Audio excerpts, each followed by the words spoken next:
You are about to hear a telephone conversation between a man and a woman about a rental property.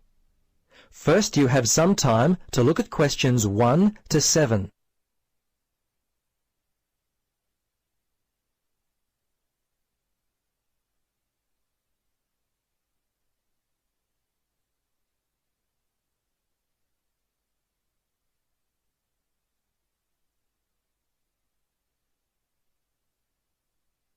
Now, listen carefully and answer questions 1 to 7. Central Realty, Jill speaking. How can I help you? Yes, hello, Jill. I've got a problem, a complaint I wish to register. Who should I speak to? You'll want to speak to Tracy, the residential manager. Just a moment and I'll put you through. Thanks. Hello, this is Tracy. I understand your rent is going to be increased. Yes, this is why I'm calling. I was told that my rent would not be increased for the length of my 6-month contract, which I signed only 4 months ago. What's going on? Is my landlord allowed to do this? I see. Yes. Okay. That seems strange. Look, can I take down some of your particulars and I'll register a formal complaint to the landlord on your behalf? Yes, sure, that'd be good. Firstly, name and address, contact details. Yes, Jane McSweeney. That's McSweeny. 3 Mauger Street. That's Maugher Street. Windory, 3355. And the phone there? Yes, you can contact me on 334756 extension 3176. I generally arrive home by 6 o'clock in the evening, so you can call me around that time, but not after 9. Oh, sorry, 8:30, because that's the time I leave for work. Okay, so I should note down that the problem is that your landlord wants to raise your rent. And when did you first move in? Yes, well, the contract began on August 1st, and... oh, hang on. Sorry, that's the ending date. We actually moved in on February the 1st. Before you listen to the rest of the conversation, you have some time to look at questions 8 to 10.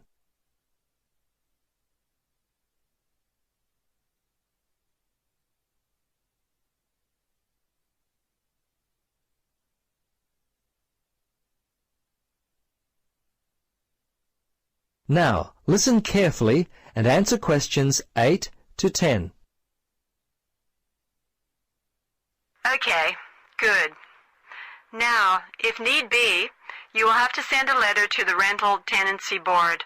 But as I said, first let us approach your landlord on your behalf and see if we can work out the problem before it gets to that situation. I'd be very surprised if you have to send a letter. 95% of these kinds of problems get solved early on. Okay. Now, if you have any problems you need to discuss, feel free to come in and talk with the general manager. In the meantime, if you would just wait until we receive an answer from your landlord, we'll be able to then plan our next step. Is there anything else I could be doing? Well, you could write a letter to the RTB listing all the events as they happened from your point of view. But as I say, hold on to it.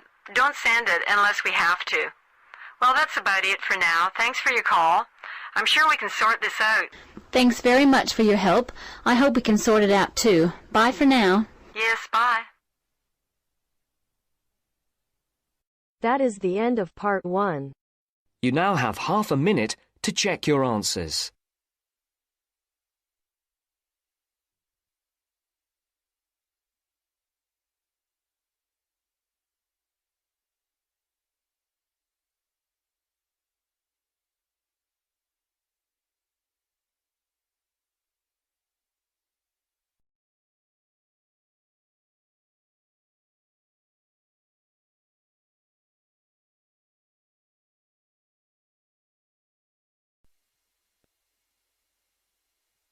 Now turns to part 2.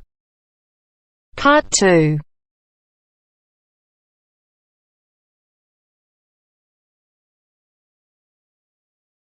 You will hear a speech given to new employees at a museum. You have 30 seconds to look at questions 11 to 13.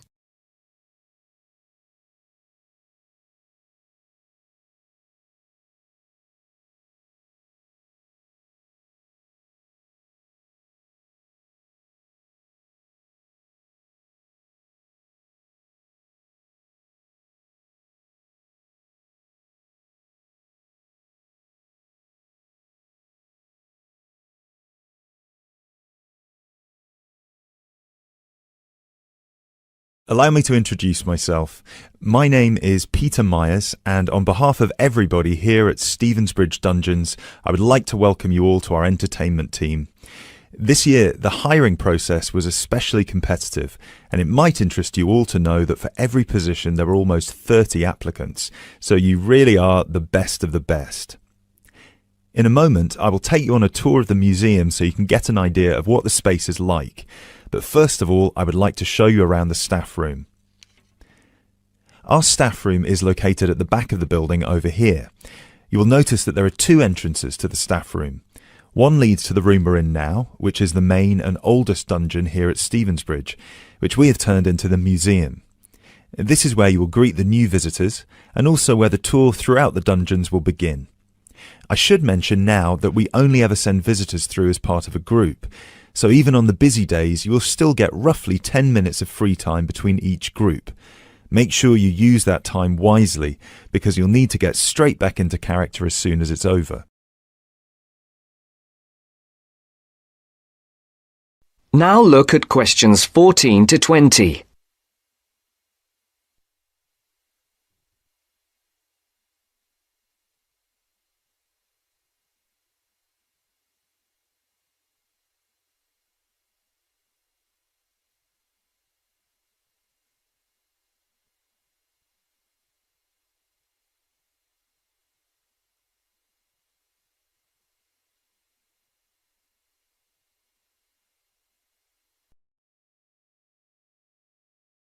Right, follow me and I'll show you the layout of the museum.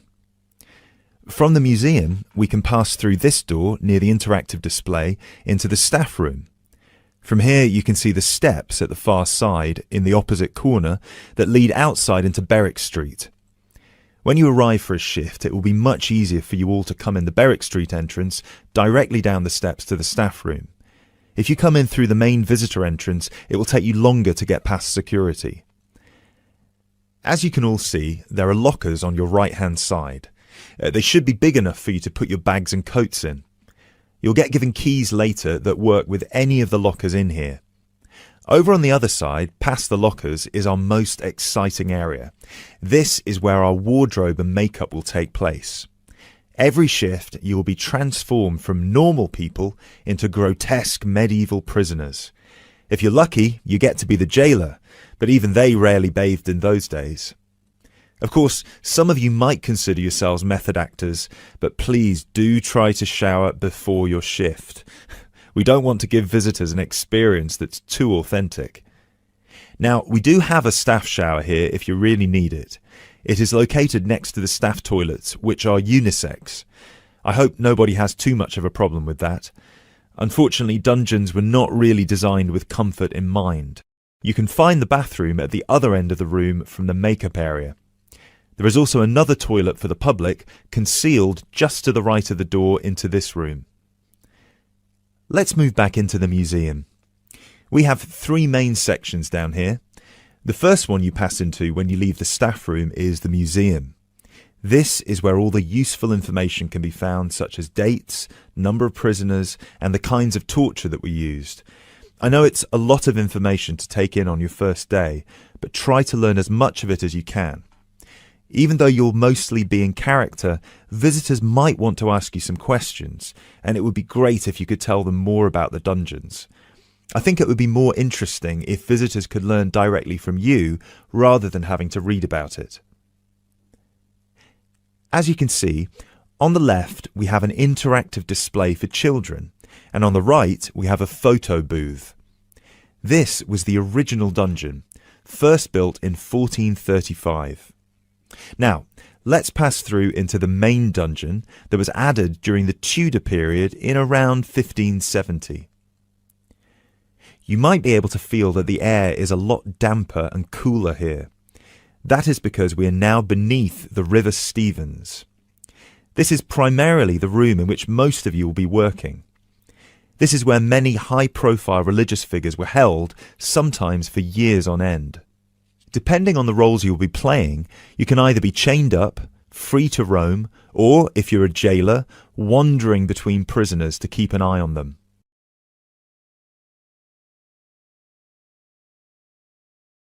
Now we will pass into our third and final section, the prison cells. Over here, you can see there are some wooden stocks and a fake gibbet. Don't worry, I can see a couple of you looking concerned. You don't need to reenact any of the torture scenes for visitors. One person each shift will play the jailer in here, where you will give a speech to the group about some of the more notable prisoners to stay here in the past. This is usually the end of the tour, but some visitors will certainly want to ask you more questions at this point, so please try your best to make yourselves available. Help them by answering any questions they have. Also, feel free to guide the visitors through the museum if you see that they're going the wrong way. This concludes our introduction to your new workplace.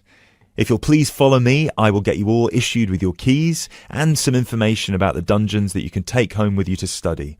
I will also introduce you to your shift supervisor, Alice Stiles, and you can ask her any questions you may have about your roles.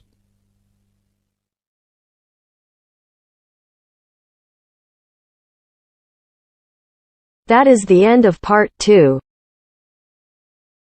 You now have half a minute to check your answers.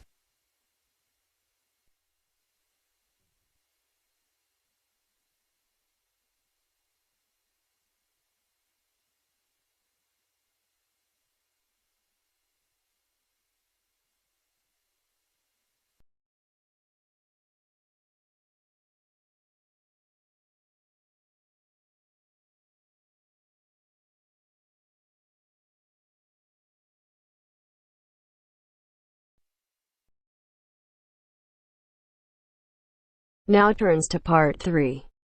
Part 3. You will hear a conversation between a university student and a librarian about using the city archives. First, you have some time to look at questions 21 to 24.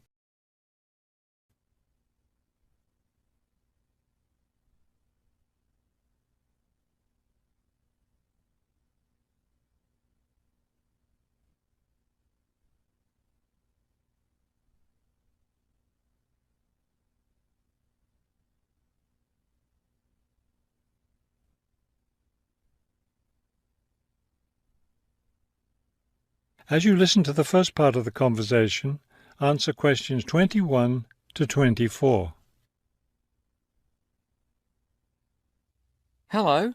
I was wondering if you could give me some information about using the archives? I'd be happy to. Are you a resident of the city?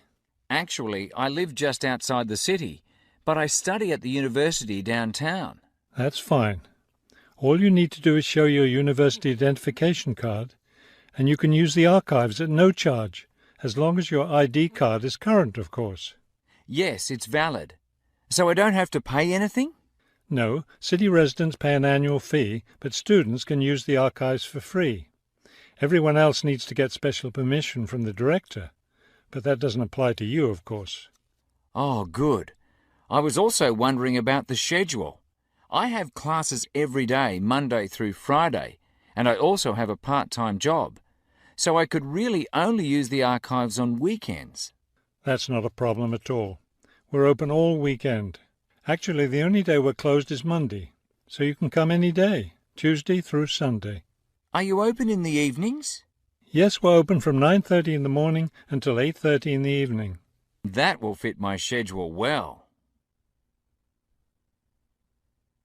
Before you hear the rest of the conversation, you have some time to look at questions 25 to 30.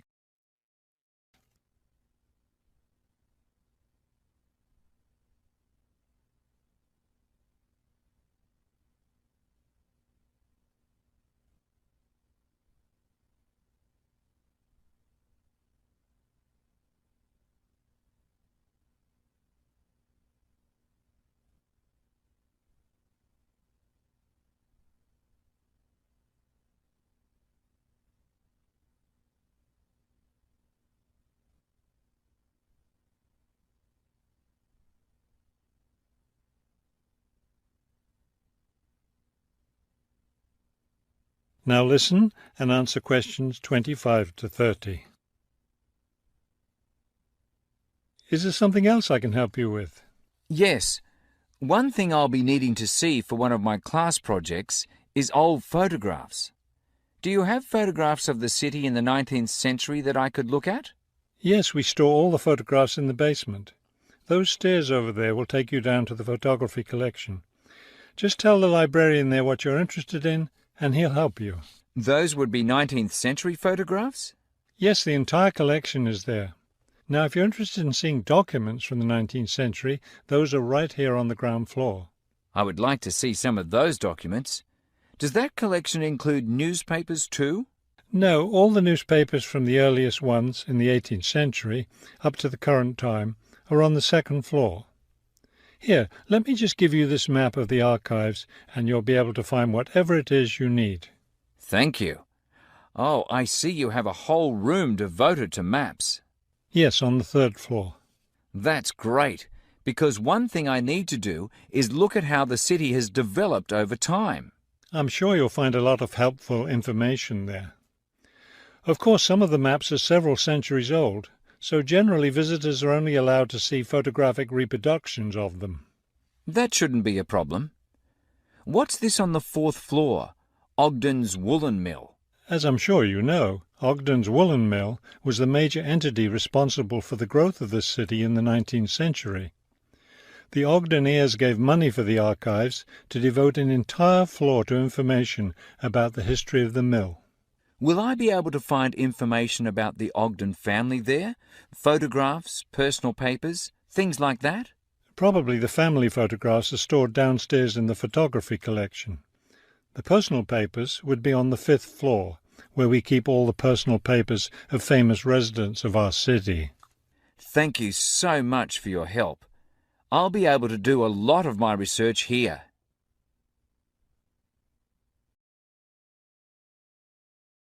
That is the end of part 3.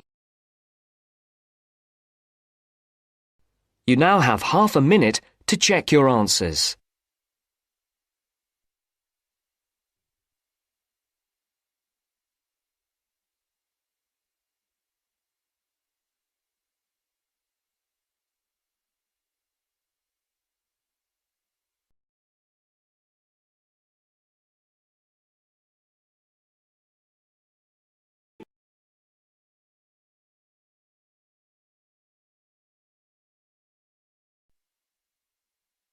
Now turns to part 4.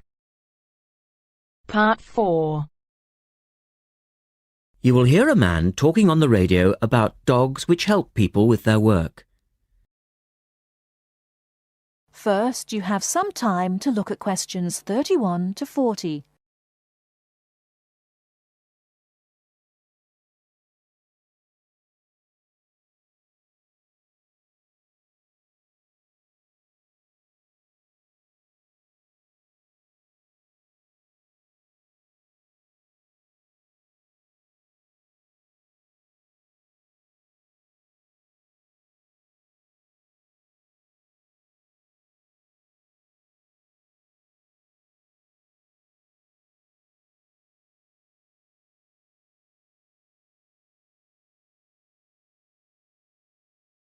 Now, listen carefully and answer questions 31 to 40.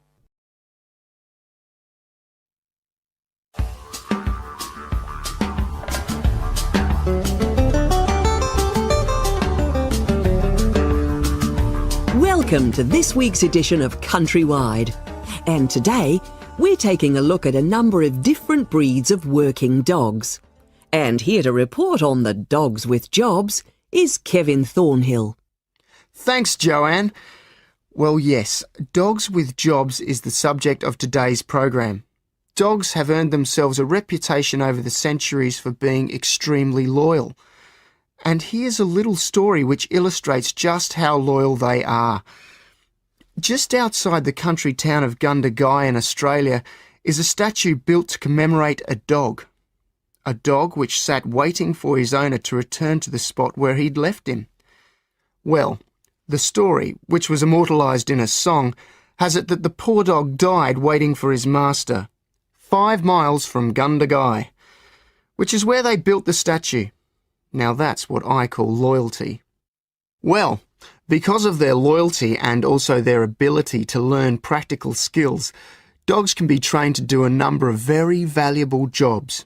Perhaps the most well-known of working dogs is the Border Collie sheepdog. Sheepdogs which work in unison with their masters need to be smart and obedient, with a natural ability to herd sheep. Some farmers say that their dogs are so smart that they not only herd sheep, they can count them too. Another much-loved working dog is the guide dog, trained to work with the blind. Guide dogs, usually Labradors, need to be confident enough to lead their owner through traffic and crowds, but they must also be of a gentle nature. It costs a great deal of money to train a dog for this very valuable work, but the guide dog associations in the UK, America and Australia receive no government assistance, so all the money comes from donations. Another common breed of work dog is the German Shepherd. German Shepherds make excellent guard dogs and are also very appropriate as search and rescue dogs, working in disaster zones after earthquakes and avalanches. These dogs must be tough and courageous to cope with the arduous conditions of their work, and so that they can be sent anywhere in the world to assist in disaster relief operations, effective dogs and their trainers are now listed on an international database. When you arrive at an airport here, you may be greeted in the baggage hall by a detector dog, wearing a little red coat bearing the words "Quarantine." These dogs are trained to sniff out fresh fruit as well as meat and even live animals hidden in people's bags. In order to be effective, a good detector dog must have an enormous food drive. In other words, they must really love their food. At Sydney Airport, where there are 10 detector dogs working full-time, they stop about 80 people a month trying to bring illegal goods into the country. And according to their trainers, they very rarely get it wrong. Another famous working dog is the husky. Huskies, which originally came from Siberia, have been used for decades as a means of transport on snow, particularly in Antarctica where they have played an important role. Huskies are well adapted to harsh conditions and they enjoy working in a team. But the huskies have all left Antarctica now because the international treaty prohibits their use in the territory as they are not native animals. Many people were sad to see the dogs leave Antarctica, as they had been vital to the early expeditions and earned their place in history along with the explorers. That is the end of part 4. You now have half a minute to check your answers.